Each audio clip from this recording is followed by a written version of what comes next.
amis téléspectateurs, très heureux de vous retrouver pour une nouvelle édition de Terre de Mission, l'émission religieuse de TV Liberté. Et d'abord, bonne fête de la Pentecôte à tous.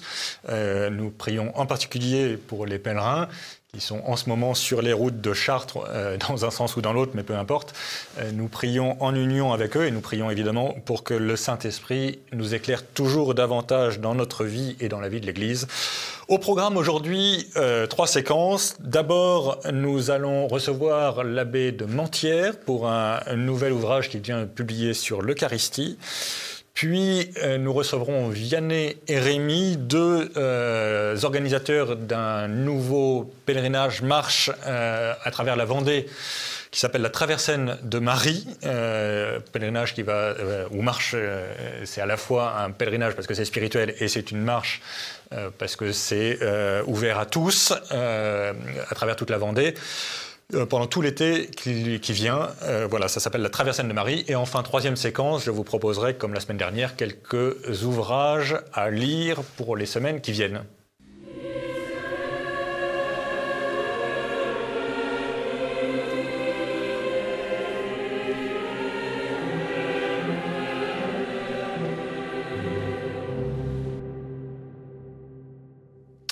Retour sur le plateau de Terre de Mission. J'ai le plaisir d'accueillir l'abbé Guillaume de Mentières. Bonjour, monsieur l'abbé. Bonjour.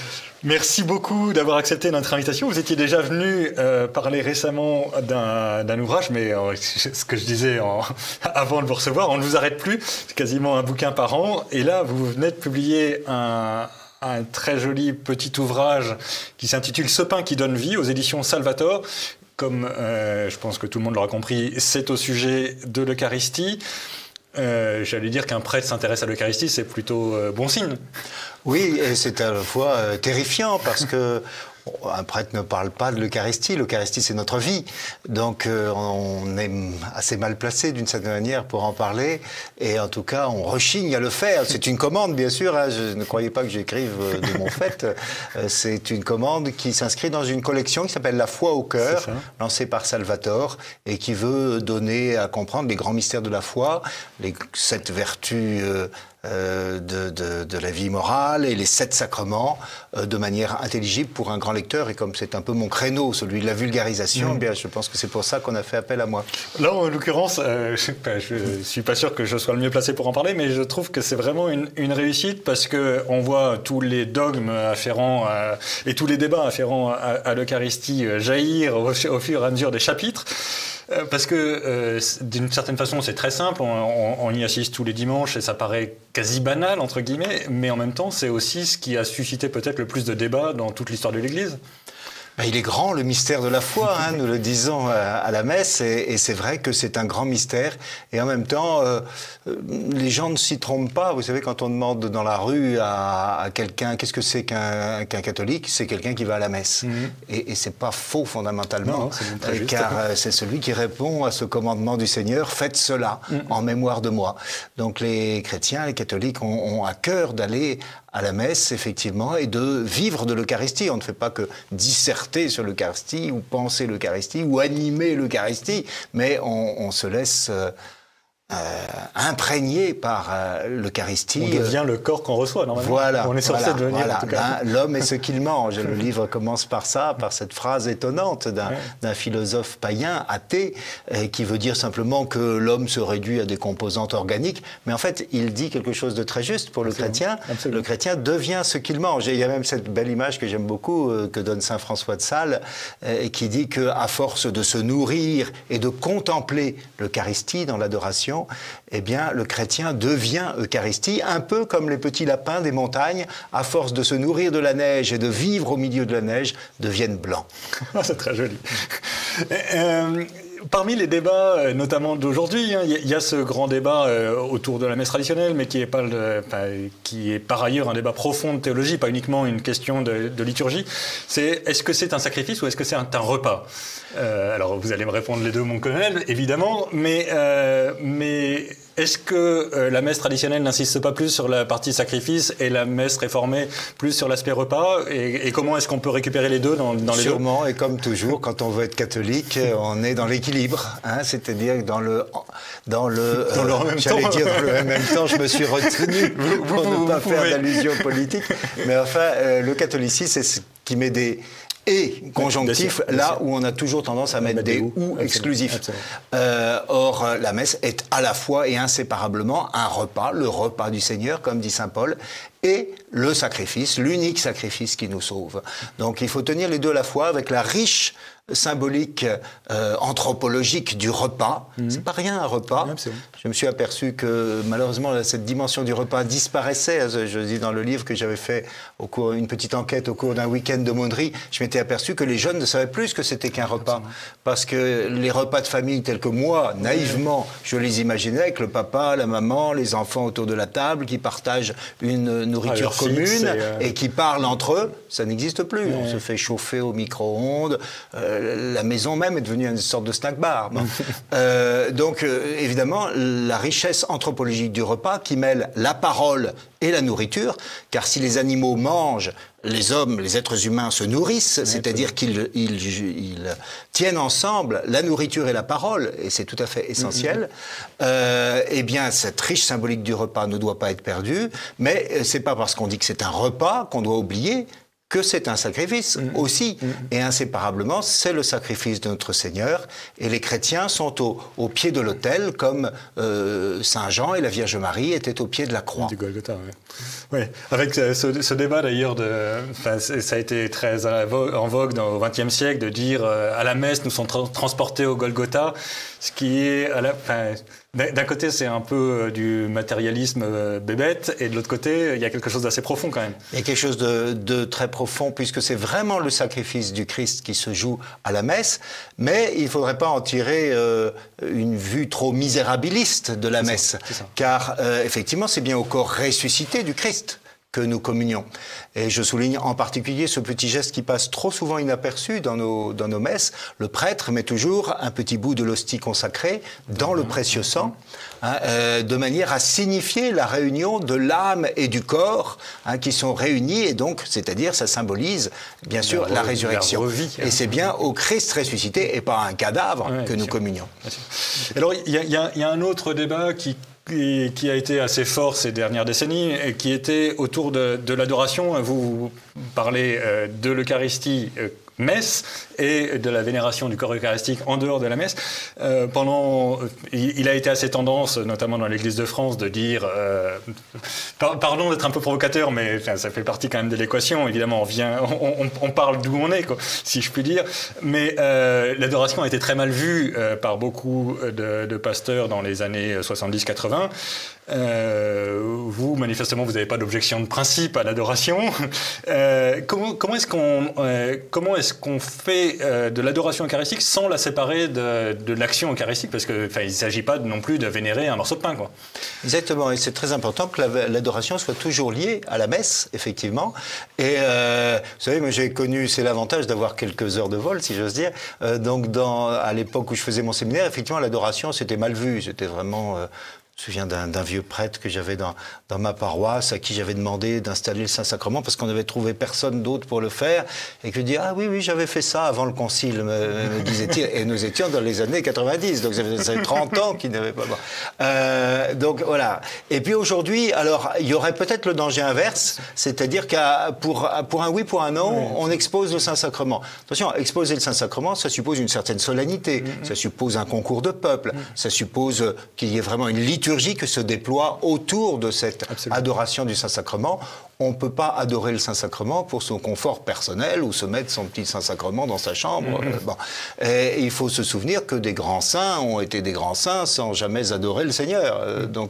Et que la porte du tabernacle ne nous empêche pas d'adorer le Seigneur. Et d'ailleurs, je milite beaucoup pour les visites au Saint-Sacrement. Je pense à toutes ces églises qui, dans nos provinces, hélas, sont vides. Mais il y a quand même le Saint-Sacrement qui est là. Et pourquoi ne ferions-nous pas comme le petit Francisco qui est tellement merveilleux à Fatima, le petit voyant de Fatima, alors qu'il n'avait même pas fait sa première communion, passait des heures devant le tabernacle pour consoler Jésus caché. Oh, extraordinaire. C'est magnifique, ça. Ah, ça, les saints et les enfants. Alors justement, peut-être que nous pourrions conclure par là, parce que vous avez peut-être un dernier chapitre ou avant-dernier chapitre sur Carlo Acutis, qui est là aussi un saint assez à la mode, si je puis dire, donc qui a été béatifié il n'y a pas très longtemps, et qui est un peu, notamment pour la jeunesse, un modèle de piété eucharistique. D'abord parce qu'objectivement, sa vie est très admirable de ce point de vue-là, mais aussi parce qu'il a mis en vogue un certain nombre de miracles eucharistiques. Et là aussi, on a tendance à se dire, nous, un peu foi adulte, quoi. On dit, j'ai pas besoin de miracles eucharistiques pour y croire. Sauf que c'est quand même très impressionnant et je trouve que c'est très... Exactement. Écoutez, moi, ce Carlo Acutis, je le connaissais bien sûr par on dit, mais je n'avais pas tellement d'intérêt pour lui. Et puis on m'a demandé, donc c'est dans le cahier des charges de la collection, d'exposer un témoin contemporain du mystère que je présentais, donc de l'Eucharistie. Évidemment, j'ai tout de suite pensé à Carlo Acutis avec sa fameuse phrase « L'Eucharistie est mon autoroute vers le ciel ». Donc j'ai tout de suite pensé à lui. Donc je me suis intéressé, j'ai lu tout ce qui existait à peu près sur Carlo Acutis, et notamment le témoignage si bouleversant de sa maman, qui est toujours de ce monde, et qui témoigne de son fils et de son chemin de sainteté. Et j'ai découvert donc à la fois cette figure très très attachante. J'ai découvert d'abord pourquoi il avait dit mon autoroute vers le ciel, puisque il a fait sa première communion à Varèse à l'âge de 7 ans, et en famille ils ont pris la voiture, ils ont parcouru cette autoroute qu'on appelle l'autoroute des lacs, non loin de Milan, en Italie, et qui est la première autoroute du monde, construite en 1924. Donc les Italiens sont très fiers de cette première autoroute du monde. Et donc c'est en parcourant sans doute, cheveux au vent, alors qu'il allait communier là-bas, l'autoroute dans la voiture familiale, qu'il a eu cette intuition, l'Eucharistie sera mon autoroute vers le ciel. Et il a consacré sa vie, une partie de sa vie, 2 ans, de ses 2 dernières années de vie, il est mort à 15 ans, donc très jeune, a concocté un site internet sur les miracles eucharistiques. Et là aussi, un peu comme vous l'avez dit, pour moi, les miracles eucharistiques, très bien, ça me paraissait un peu louche, un peu douteux, un peu... Et donc, je me suis penché, bien sûr, on peut voir ce site, il est toujours consultable, le site, et l'exposition parcourt les paroisses. On peut accueillir dans sa paroisse l'exposition préparée par Carlo Acutis. Ça me paraissait un peu louche, parce que je me disais, c'est justement le propre du mystère eucharistique, c'est que c'est bien le corps du Christ, mais ça garde les apparences du pain et du vin. Les espèces demeurent dans leurs apparences, même si la réalité est bien celle du corps et du Christ. Or là, effectivement, dans les miracles eucharistiques, ça devient un cœur. J'ai étudié donc un peu plus avant, par exemple, le miracle de l'Anciano. C'est tout à fait bouleversant de penser que les recherches contemporaines du XXe siècle ont abouti à cette conclusion que ce qui est présenté dans l'ostensoir à l'Anciano, c'est un bout du cœur, du myocarde, un des tissus du myocarde, et des tissus vivants, peuvent dire les scientifiques. Donc c'est quand même bouleversant de penser que ce que nous offre Jésus dans l'Eucharistie, c'est son cœur. C'est son cœur. Et je crois que c'est rien que ça. Je pense que c'est vraiment le cœur du mystère. C'est le cœur du mystère. Ce que nous donne Jésus dans l'Eucharistie, c'est son cœur. Eh bien, écoutez, je propose qu'on s'arrête là, puisque de toute façon, notre émission arrive à son terme, mais c'est une très belle conclusion. Ce que nous recevons dans l'Eucharistie, c'est le cœur de Jésus. Merci beaucoup, Monsieur l'abbé. Donc, je rappelle... Guillaume de Mentières, Ce pain qui donne vie, c'est paru aux éditions Salvator. Et vraiment, typiquement, on arrive à la saison des premières communions achetées au frais. C'est vraiment une très belle introduction à ce mystère qu'on n'aura pas assez de l'éternité pour découvrir. Merci, Monsieur l'abbé. Merci beaucoup.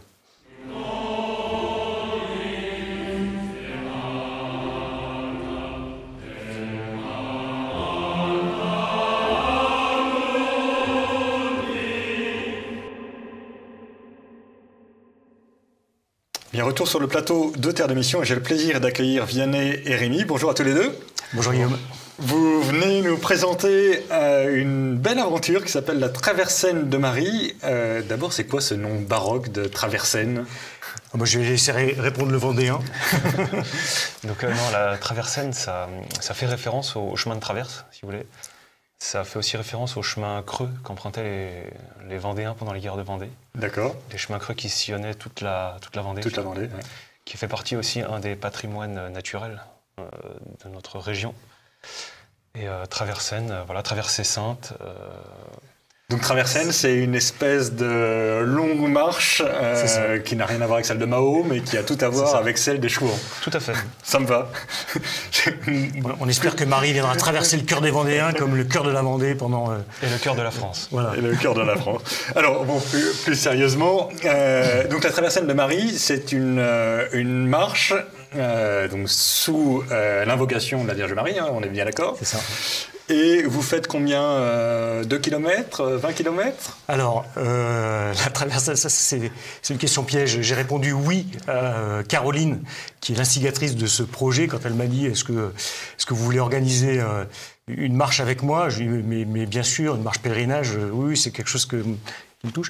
Et donc j'ai répondu oui, d'emblée, sans avoir posé cette question-là, justement.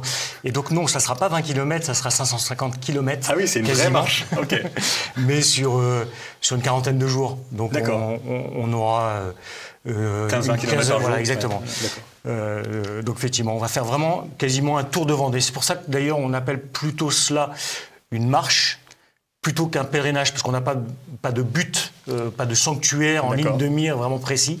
On veut vraiment faire le tour de la Vendée, et avec une dimension d'ailleurs culturelle, historique, autant que spirituelle. Donc évidemment, on marchera en priant et on priera en marchant, mais donc voilà, sur 550 km pour répondre à votre question. D'accord. Et alors, en gros, vous partez d'où pour aller où? Donc on partira de l'abbaye de Maizé, donc qui se trouve dans le sud de Vendée, du côté de Fontenay-le-Comte. D'accord. Vieille abbaye, qui est aujourd'hui en ruine et qu'on peut visiter. C'est absolument magnifique comme sanctuaire. Et puis on arrivera jusqu'à Luçon, diocèse, voilà, le chef du diocèse. Exactement. Et on aura fait donc le tour d'un certain nombre de sanctuaires, évidemment, aussi bien Mario que avec Saint-Louis-Marie-Cagnon de Montfort, voilà. Donc j'ai entendu que vous alliez traverser la mer pour aller même jusqu'à Noirmoutier, qui est l'île de Vendée par excellence et l'île de la résistance vendéenne par excellence, puisque si mes souvenirs sont bons, malheureusement, nos aïeux se sont ont été un peu étrillés à Noirmoutier. Mais tout à fait. Alors effectivement, c'est un lieu de martyr et donc aussi un lieu de miséricorde. C'est aussi avec cette idée-là qu'on se lance dans cette traversène et on ne pouvait pas faire cette traversée sans passer par Noirmoutier, évidemment. Ouais, Saint-Philbert, qui est un des saints patrons de la Vendée. Et donc, on franchira le Gois de nuit. On espère pouvoir faire ça au flambeau. Et puis, on aura un petit tour dans Noirmoutier-Ville. Donc, ça sera de mémoire le vendredi 8 août. Donc, on passera le Gois dans la nuit du jeudi au vendredi. Et le vendredi matin, on sera dans Noirmoutier-Ville. On fera un petit tour depuis la grotte de Saint-Philbert jusqu'à la chapelle de la Pitié, donc chapelle des Martyrs, qui se trouve sur le lieu même de l'exécution de nos aïeux martyrs, voilà, de 1794, janvier 94. Ouais, c'est ça. Ouais. Et on parlait tout à l'heure, donc évidemment il y a le souvenir des guerres de Vendée, il y a le souvenir des martyrs et le souvenir du pardon. Ça fait partie des choses, un peu de la légende qu'on a tous en tête, le pater de Bonchamp, pardonnez-nous nos offenses comme nous pardonnons. Vous ne pouvez pas exécuter les prisonniers parce que nous devons pardonner nous aussi. Ce qui avait un peu exaspéré les Bleus, si mes souvenirs sont exacts. C'est marrant d'ailleurs encore maintenant, dans l'historiographie républicaine, ce passage-là, ils ont du mal, ils l'ont toujours pas digéré. C'est que comment ils disaient dans la Convention, ils disaient que des hommes libres reçoivent le pardon d'esclaves est insupportable. Alors justement, nous on voudrait vraiment porter ce message. La traversée est évidemment une marche catholique, mais avec cette idée d'être entre guillemets transpartisane, si on peut employer ce mot-là dans les listes, qui est quand même un peu particulier, mais dans tous les cas, toutes les couleurs, on va dire, sont représentées. L'union ecclésiale, voilà. tout simplement. De l'œcuménisme intra-ecclésial. Exactement. Exactement. Tout le monde est invité, tout le monde est le bienvenu, évidemment. Et puis même au-delà de ça, on a aussi tous les amoureux de patrimoine, tout simplement, tous les amoureux d'histoire, ceux qui veulent redécouvrir l'histoire. Je rappelle que les guerres de Vendée, les martyrs des guerres de Vendée, c'est aussi un starter qui nous permet de comprendre beaucoup de choses sur l'histoire de France, bien sûr, qui nous permet de comprendre aussi beaucoup de choses sur la France actuelle. Et aujourd'hui, venir faire ce pèlerinage, c'est aussi raccrocher les wagons et redécouvrir l'histoire de la Vendée, ce fameux pardon, et d'ailleurs qui a valu l'exécution de ceux qui ont pardonné. Oui, bien sûr, bien sûr. Pas l'oublier. Bien sûr. Oui, tout à fait, ça fait partie de l'équation. Exactement. Le pardon, ça coûte, normalement. Et ça peut coûter jusqu'à la vie. Ouais. Mais au-delà de ça, il y a aussi le fait de... Enfin, il n'y a pas de pardon sans justice, donc il faut aussi rappeler la réalité. Enfin, il y a eu réellement les colonnes infernales, c'est pas de la guerre, enfin, c'est pas uniquement de la guerre civile, c'est pas un truc qui dérape, c'est une volonté délibérée de l'État organisé de massacrer une population civile. C'est ça, complètement. C'est ça. Alors, nous on ne porte pas forcément de message politique à proprement parler. Du coup, c'est vrai que notre démarche est à la fois entre guillemets sportive, un petit défi à relever, même au niveau logistique. Oui, 500 km, c'est pas rien quand même. Les référents de tronçon, parce que Rémi, on en parlera peut-être de toute cette organisation, mais Rémi est l'un de nos référents de tronçon. Moi, j'essaie de coordonner tout ça. On prend boulot. C'est ça. Et du coup, voilà. En fait, nous on marche évidemment avec ces martyrs de la Vendée qui vont nous porter, mais pour redécouvrir aussi, et grâce au symbole du cœur vendéen, toute cette pédagogie des cœurs unis de Jésus et de Marie. Et donc, ça va être la spiritualité qui va nous porter voilà, dans le fond, en fait. Et d'ailleurs, je pourrais y revenir sur la fin de notre entretien, parce que je pense que c'est quelque chose de très important. Il faut peut-être, on y reviendra, mais il faut peut-être rappeler qu'on est rentré dans les années jubilaires des apparitions du Sacré-Cœur à Paray-le-Monial, donc à partir de maintenant, il y a des pèlerinages au Sacré-Cœur à Montmartre, qui est dédié évidemment au Sacré-Cœur et dédié aussi à la réconciliation nationale, les deux en même temps. Et ça marche ensemble. Évidemment, Paray-le-Monial est pour nous un message incroyable, à la fois de l'amour du Christ et aussi des péchés de la France, enfin les deux à la fois. Et plus on voit l'amour, plus on voit nos péchés. En fait, ça fait partie de l'équation, si je puis dire. Mais donc cette traversée de Marie s'inscrit aussi dans cette logique de ramener la France au Sacré-Cœur, en quelque sorte, si je puis dire. Exactement. Et au-delà du Sacré-Cœur, des cœurs unis de Marie, du Christ, mais d'y trouver une dimension même encore un peu plus large, avec cette union des cœurs de Jésus et de Marie. Donc, voilà. Si vous voulez bien, Guillaume, j'y reviendrai juste à la fin pour que le message soit bien porté. Avec plaisir. Peut-être qu'avant cela, on pourrait donner peut-être un petit mot, parce que la Vendée a résisté en 93-94, en particulier parce qu'elle avait été réévangélisée dans ce siècle de rationalisme qui a été le XVIIIe siècle. Elle a été réévangélisée par Saint-Louis-Marie Grignon-Montfort, par les grands apôtres montfortins, enfin tous ces prédicateurs de campagne.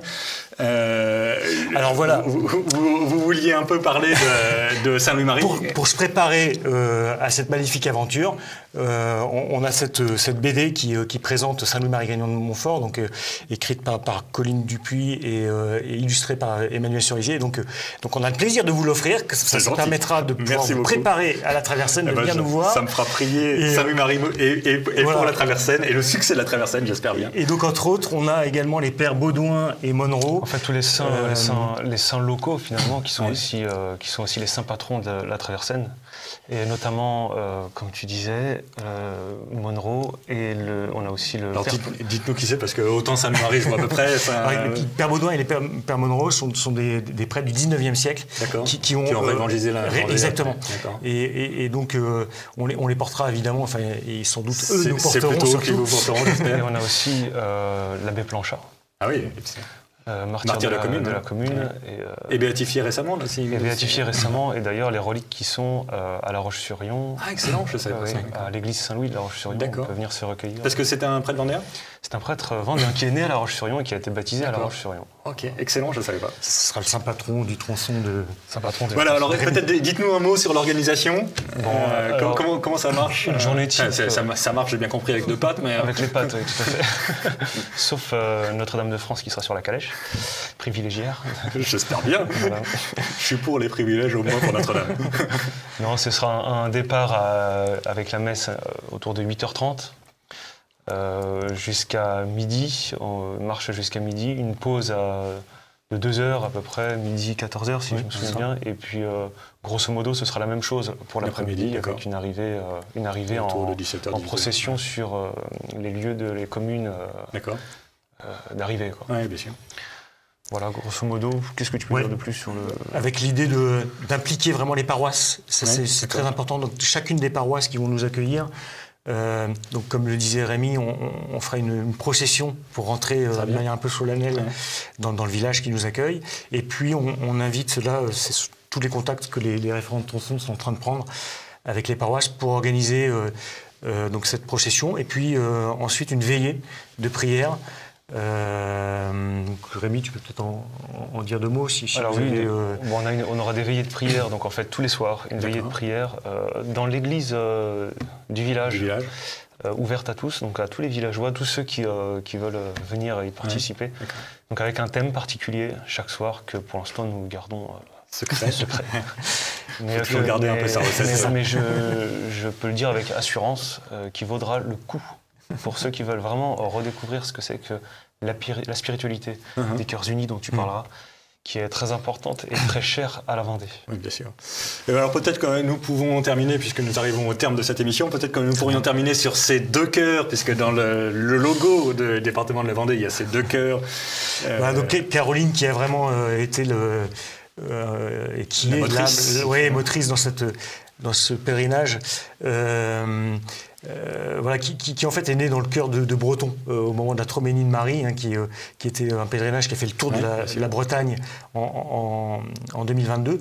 Voilà, et donc Caroline a reçu ce message auprès des pins de Saint-Aillot qui ont organisé cette Troménie, et elle avait vraiment, elle dans son cœur déjà depuis très longtemps, l'idée d'organiser un pèlerinage, et comme vous le rappeliez, effectivement, le jubilé du Sacré-Cœur était fondamental dans la démarche de pèlerinage, et au-delà de ça, symbolisé par les 2 cœurs unis de la Vendée, évidemment, l'union des cœurs unis, Jésus et de Marie, vont être au centre de notre démarche spirituelle. Et nous sommes en lien avec les 7 routes de Notre-Dame. On s'était lancé dans l'aventure avant même de savoir que les 7 routes de Notre-Dame allaient se lancer aussi.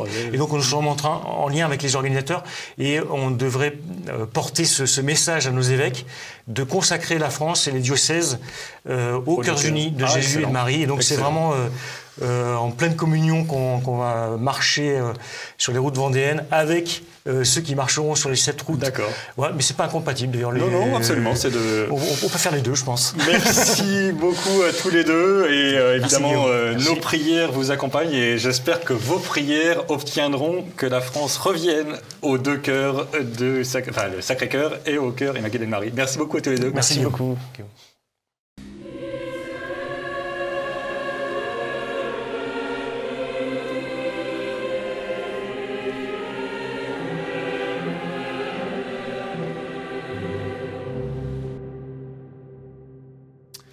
Eh bien, retour sur le plateau de Terre d'émission, et je vous propose, comme je l'avais fait la semaine dernière, quelques pistes de lecture pour les semaines et mois qui viennent. Tout d'abord, René Bazin, que vous connaissez sûrement comme un des grands romanciers du début du XXe siècle, qui a écrit un très beau Saint-Pie qui a été réédité par Via Romana. Donc René Bazin, Saint-Pie, avec une préface du cardinal Sarrat, qui ne gâte rien, évidemment. C'est paru aux éditions Via Romana, et cela coûte 20 €. Un livre tout à fait étrange, mais très intéressant, stimulant, du sociologue Michel Michel, qui s'intitule « Ah, si j'étais pape » et qui brode en fait sur l'idée vous savez, du synode sur la synodalité. On a beaucoup posé la question dans les paroisses. Qu'est-ce que vous voudriez que l'Église soit? Qu'est-ce que vous feriez si vous étiez en position de gouvernement dans l'Église? Et donc lui s'est pris au jeu et a imaginé ce qu'il fallait dire de la situation actuelle de l'Église.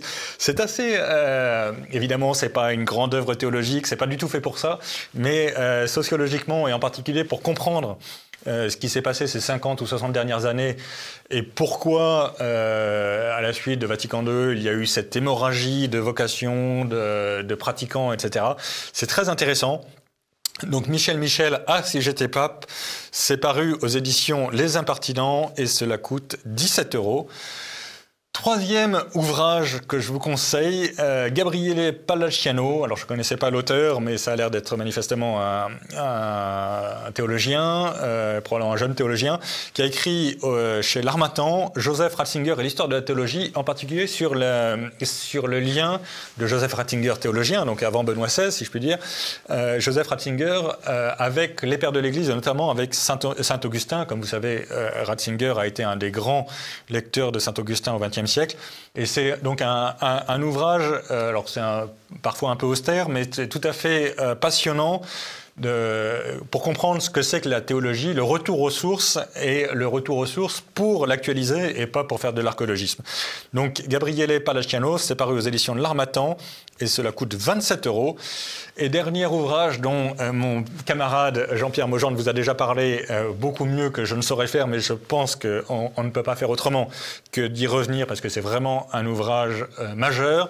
Credo de Monseigneur Schneider, vous connaissez tous probablement Monseigneur Schneider, c'est ce courageux évêque du Kazakhstan qui a plusieurs fois parlé fermement, solidement pour la foi reçue des apôtres. Et donc ce credo, c'est le compendium, c'est sous-titré Compendium de la foi catholique, c'est paru aux éditions Contretemps de Renaissance catholique. Et c'est vraiment un extraordinaire travail. Nous ne venons pas de nulle part, nous ne croyons pas n'importe quoi. Nous avons un compendium que nous offre Monseigneur Schneider et vraiment, ça vaut la peine d'être lu ou au moins consulté. Monseigneur Schneider, Credo, c'est un livre paru aux éditions Contretemps qui coûte 26,90 €. Je voulais juste vous préciser une chose. La Traversienne de Marie, dont nous avons parlé tout à l'heure, a oublié de laisser son site internet pour que vous puissiez savoir à quelle journée vous rattachez. Le site internet, c'est latraversiennedemarie.fr. latraversiennedemarie.fr, www.latraversiennedemarie.fr. Voilà, ainsi s'achève notre émission. La semaine prochaine, ce sera Jean-Pierre Maugendre qui animera Terre de Mission. Nous nous retrouvons quant à nous dans 3 semaines et d'ici là, que Dieu nous garde.